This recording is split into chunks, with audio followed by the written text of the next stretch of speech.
Welcome back to Module 4, the last section of Managing the Unexpected. In the previous section, we have discussed some key concepts that are behind the Managing Unexpected principles. We have discussed the concepts of plans and expectations and mindfulness and mindlessness. Those concepts are crucial to understand the principles of managing the unexpected that we will discuss in this unit. Before presenting the principles of high reliability organizations, I will outline the basics of mindfulness. First, uh, mindfulness is not an easy process because you are asking people to act unnaturally. That is, you ask people to pay attention to their failures rather than to their success. You're asking people to bend rules and forget recipes. You are asking people to pay attention more to tactics, to the nuts and bolts, rather than to strategies. This means that we need to use new ways to try to reinvent the wheel every time that we can.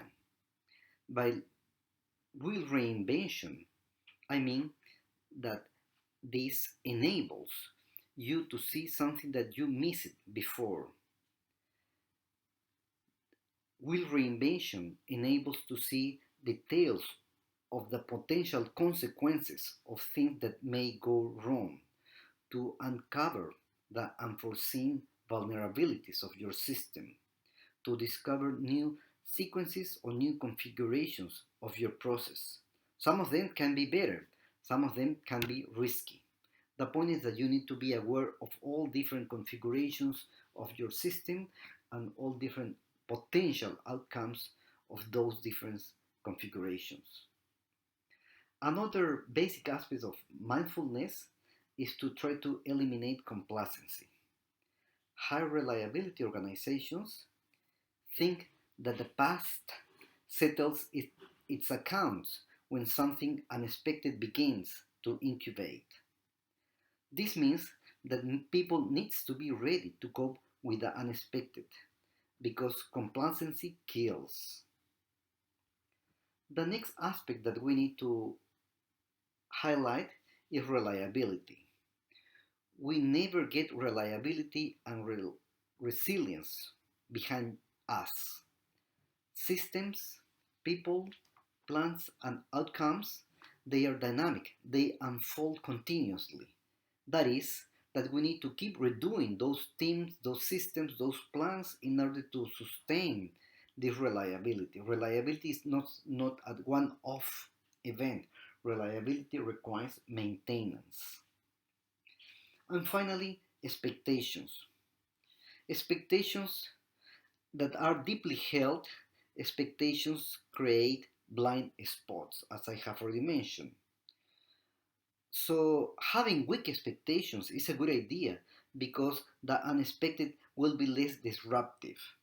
So, we should not have a strong expectation regarding what we will do. It's better to have weak expectations. Of course, these ideas of mindfulness are useful, remember, for complex projects. They are not useful for simple situations. For simple situations, we need to do almost the reverse. Simple recipes and follow with the recipes and having expectation will work very well. But only in simple situations, in simple projects. In complex projects, this won't happen. High reliability organizations follow five principles that helps to explain how do they avoid unexpected errors that may disable the whole organization. The first principle is preoccupation with failure rather than with success. This principle directs attention to things that can be symptoms of systems malfunctions. It directs our attention to small errors that could enlarge and spread and cause, of course, larger outcomes that are negative. Things that support a gradual drift towards complacency. The second principle is reluctance to simplify. High reliability organizations are reluctant to accept simplifications. We need to remember that complex events require complex explanations.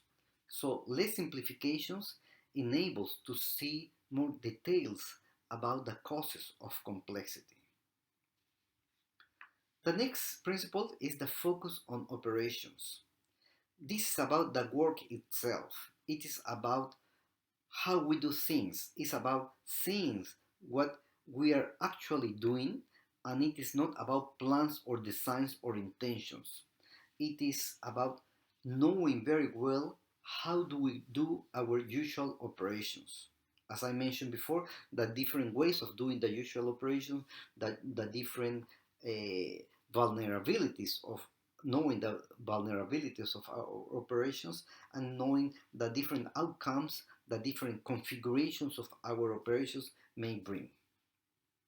Next, we have resilience. Resilience is the ability to maintain an organization stable, to allow its continuous operation after a major issue. In other terms, errors must not disable the organizations. Organizations need to be able to, even after a big mistake, a big error, need to be able to continue working in a stable way. And finally, deference to experts means that experts are the persons that are close to the operations, are close to the front line. So we need to move people with knowledge and experience to the front line, to the operations, because they will not only know what is going on, but also they should need to have authority in order to provide additional advice or to adapt to an unexpected consequence. The 1984 Bhopal disaster is a classical case study in which all the elements of high reliability organizations were absent. On December the 2nd of 1984, 3,800 people died from a leak of a toxic gas called methyl isocyanide, MIC, at the Union Carbide pesticide plant at Bhopal in India. What's happened is the following. At 11:30 p.m. on that day, an operator asked other operators in the control room if they can smell MIC. They replied, it must be any other thing because the factory is not running. And this is true, the factory has been shut down for 6 weeks. At 11:40 in the control room, an operator says that the pressure needle has suddenly jumped from 2 psa to 30 psa. This news is dismissed by all the other operators in the room. They think maybe it's a malfunctioning of the equipment. At midnight on the same day, the same operators start to experience watering eyes. So a couple of operators go to tank 610 to compare the pressure reading at the tank with the pressure reading at the control room. Tank 610 have the same high pressure readings than the control room. In a moment, the operator listened a noise and he saw a liquid boiling, turning into a gas. And this leak turned into a brown water and it was surrounded by a smelly cloud of gas.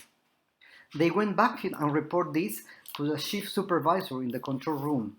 The supervisor runs to the tank and sees this green cloud and said, this is not true, because he couldn't believe what he was seeing. He couldn't believe that there was an uncontrollable explosion of MIC was happening in the plant because the plant has been shut down for 6 weeks and it was used only for storage. The supervisor, in this case, is confronted by a situation that nothing makes sense.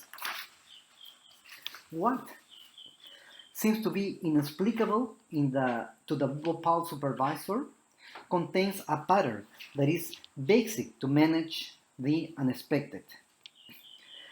The unexpected, as we know, can escalate or can increase either when some small signals go unnoticed because there are no concepts to interpret them, or when concepts that we know that we have and we deploy to interpret a situation, they do not have a connection with a specific situation, that is, they are useless. Both cases were present in the Bhopal case. The tales of rumbling ground and bubbles of brown water do not make sense in a plant that is shut down.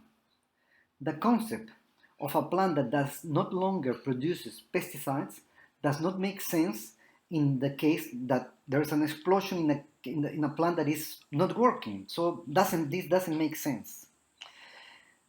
So the concepts don't inform perceptions, and the perceptions cannot be explored or helped by concepts. In high reliability organizations, HRO organizations, the focus is on clear and detailed comprehension of emerging threats, of small signs that they can tell us something of what is going on in the factory. Small failures will not go unnoticed in a high reliability organization. People need to remain aware of all ongoing operations if they want to notice any symptoms of failure. And of course, this was not the case in Bhopal case. People were not aware of all the outcomes that may happen in the operations of a plant that is shut down. Faced with these demands, high reliability managers they focus and they use more time than other organizations to analyze failures because they saw failures as windows to learn the health of the system. So high reliability organization managers they do not simplify assumptions about what is going on.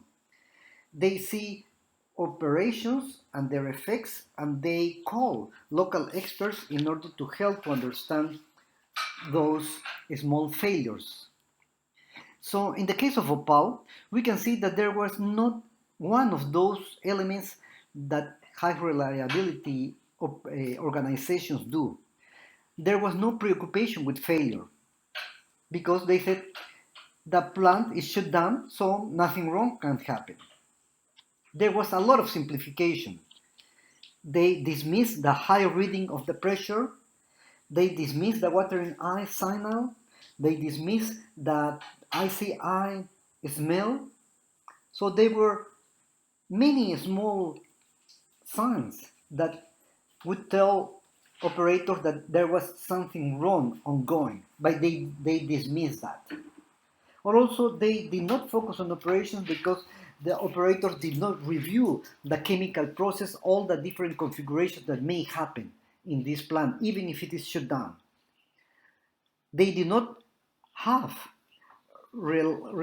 they did not have also a plan B in case of a leak. So they didn't know what to do in this case. And finally, of course, they didn't call any expert before the explosion happens.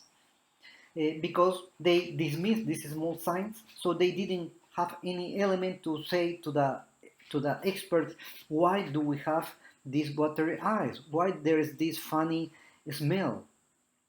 And this is an unfortunate example of high reliability organizations, or in this case, the lack of following principles of high reliability organizations. In this slide, you can see additional information regarding the Bhopal disaster that really, after some time, more than 25,000 people died of injuries related with chemical burns that were caused by this chemical product. The first principle is preoccupation with failure.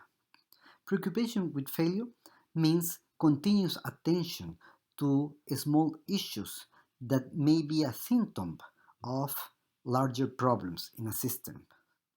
Failures can be, and we need to see failures not as a big thing, but as a collection of small events that, when they combine, they can produce a larger effect. And we do not know what type of effect will be that one. High reliability organizations, they preoccupy with failure in three ways. First, they work hard to detect small emerging failures. They don't wait for big failures. Second, they work hard to anticipate and specify mistakes that they don't want to make. I mean, they are sure of the thing that they do not want to happen. That is the point. And finally, they recognize that everybody, peoples have limited knowledge of the whole situation. Nobody have all knowledge of the everything what is happening in a situation. So high reliability organizations, they pay close attention to weak signals of failure. Second, those small weak signals of failures are usually the ones that do not fit into a series or something that is different from the common order in the organization. And usually these signals are weak and they are mixed, so it is easy to take them for granted. The point is that these small failures become clues. That is, they become a hunch about what this may happen. And finally, high reliability organizations also avoid normalizing things. I mean, providing generic explanations in order to avoid the investigation of a small issue, such as saying, this is normal, or this is a teething problem, so we don't need to worry about this. Another aspect that is important regarding preoccupation with failure is to be aware of complacency and the drift into automatic pilot. And the issue here is that success breeds confidence and complacency. So this means that success narrows perceptions and reinforces a single way of doing things. It breeds overconfidence on current practices, and this reduces the acceptance of opposing views. And as a result of this, people may fall into automatic pilot. There is a big issue with in high reliability organizations. Other aspect that high reliability organizations do is to encourage reporting errors instead of hiding errors. That is a normal thing in most organizations. HRO, they say that if you report an error, you are collaborating for the learning of the organization, so this experience will never happen again if everybody knows that this may happen. So, in simple words, preoccupation with failure is about developing practices to prevent mistakes that may have a negative impact on the project. In practical terms, preoccupation with failure means restating the goals of the organizations in the form of mistakes that should not happen. This means we need to ask ourselves what things need to go right, what things may go wrong, how those things may go wrong, and what things have already gone wrong in the past. This will help us to know what are the mistakes that we should avoid at all costs. Other aspect that organizations do in order to preoccupy with failure is to create an error-friendly culture. This means that people in the organizations need to report errors and rather than hide those errors. Second, we need to support people reporting errors instead of ignoring or dismissing those errors. We need to reward reporting errors. And finally, we need to make sure that the culture allows people to feel free to talk to their supervisors about potential or real problems or concerns that they may happen. Another thing that high reliability organizations is to clarify what constitutes good news. Is no news good news or it is bad news? In high reliability organizations, no news is bad news. All news is good news because this means that the system is working, it is responding. But also, this is connected to the position of leaders. Do leaders in the organization actively look for bad news? Because if this is the case, subordinates will be more likely to report good news rather than bad news. So the culture of the organization is very important to clarify what constitutes good news. High reliability organizations also create an awareness of vulnerability. That is, they ask the question, what is the main risk in our operation? What is the main risk in our project? Uh, High reliability organizations, they try to understand the ways in which the system or the projects may fail. They inform employees about the possibility of errors that may happen and their consequences. And finally, high reliability organizations also are aware that even experienced project managers have not seen every possible failure mode. And this is the point of limited rationality. Not everyone knows everything all the time. This is a group skills that need to be developed and they need to work together in order to create this awareness of vulnerability.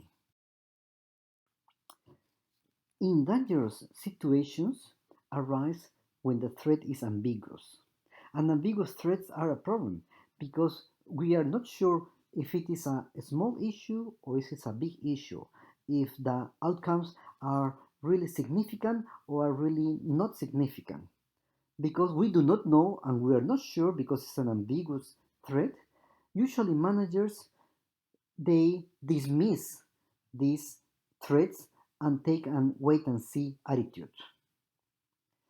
In high reliability organizations, they are very careful and they avoid simple explanations and simple categories such as right or wrong, make or buy. Not. The reality is much more complicated than that. It is common advice to solve problems is to focus on particular issues and ignore other aspects. In high reliability organizations, they simplify less and try to understand more. So, high reliability organizations acknowledge the complex nature of projects. Projects are not simple. They take nothing for granted. They challenge assumptions and they ask questions. And finally, high reliability organizations also they welcome different interpretations of the same problems. These are some ways to, to operationalize this idea of reluctance to simplify.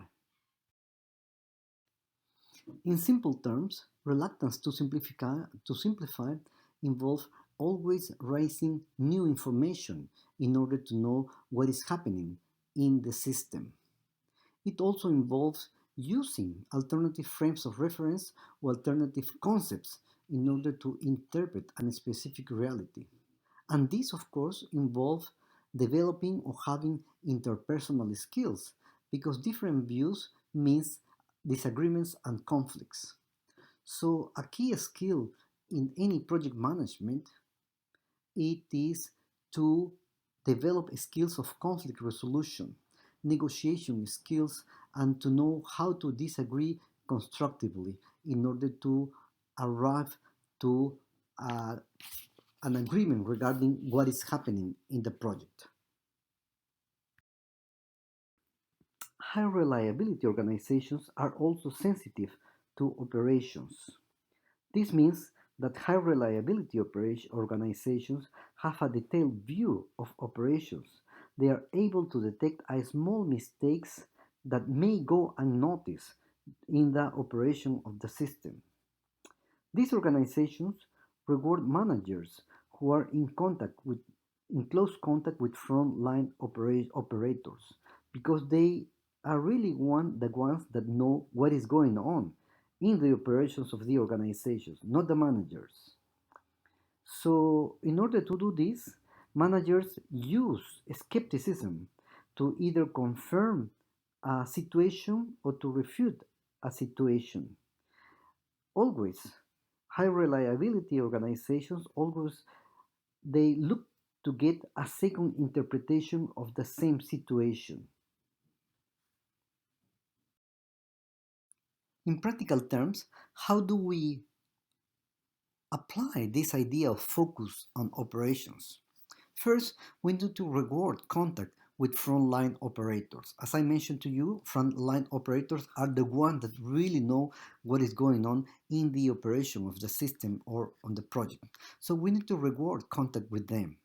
Second, we need to know or make everybody aware that everybody can speak up about anything regarding the system or the project. We need to develop people who disagree with what we do and how we do it. It's healthy because they may provide a different interpretation of the same issue that we have not thought about that. And finally, it is necessary to use a variety of media vehicles in order to spread the word and to be in contact with our team. In order to focus on operations, people needs to know what they are doing and why they are doing something. So they need to know the situation, they need to understand the situation, and they need to be aware what they are doing or what they should be doing. They need to know why they are doing whatever they are doing, and they need to make sure that if there's any concern in the situation, they need to communicate to other team members.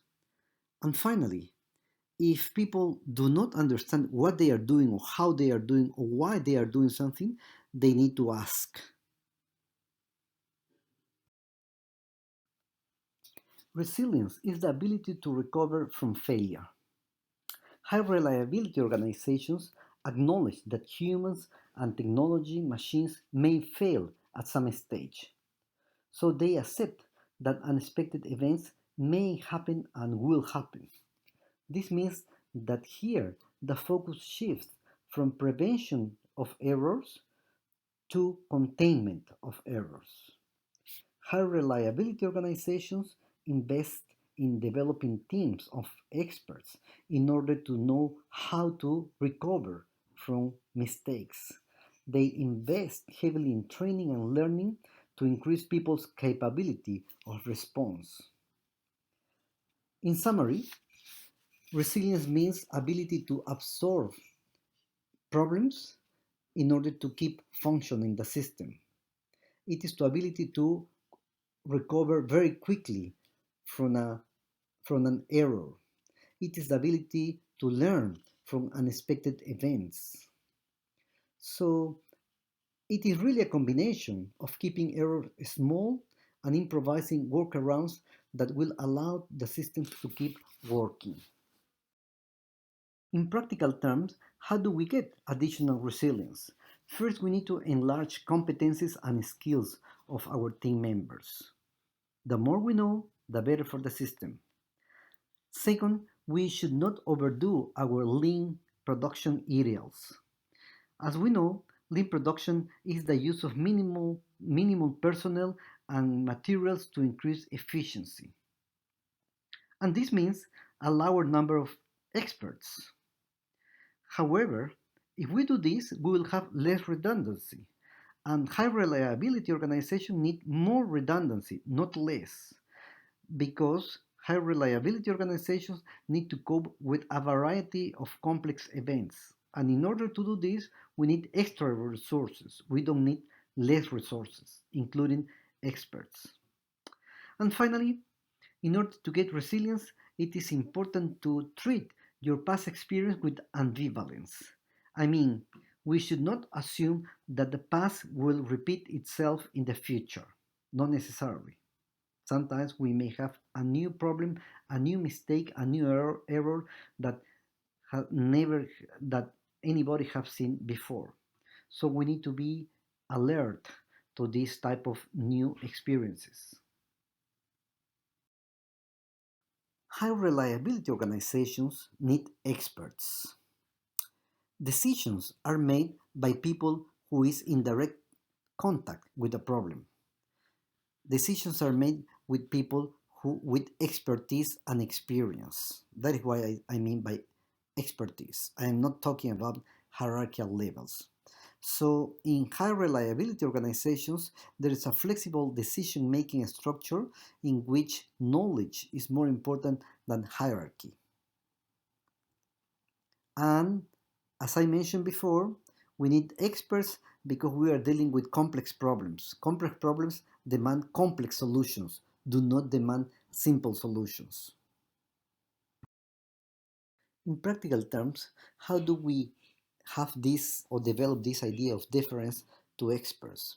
The first point that we need to make is that we need to be aware of the fallacy of centrality.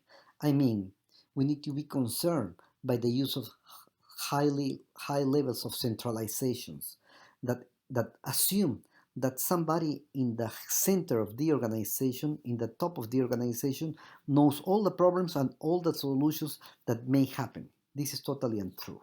We know that. Second, we need to use our imagination as a tool for managing the unexpected.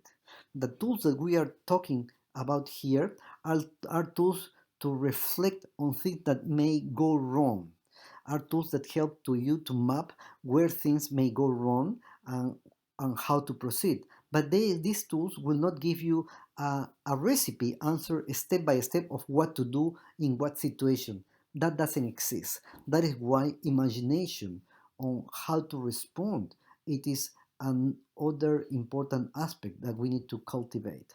And finally, it's also very important to have flexible decision making structures because usually hierarchical structures are based on power and on resources and not necessarily on knowledge. High reliability organizations put higher weight and recognitions to people who knows, not necessarily to people who have higher hierarchical level. Here you can see a list of references that I have used to develop the implementation of projects and managing the unexpected aspects. I would advise that you especially read the Vague and Sutcliffe book that is even a prescribed reading in this course because you will have in that book additional examples and ideas regarding the concepts and how to apply the concept that is as important as the concept.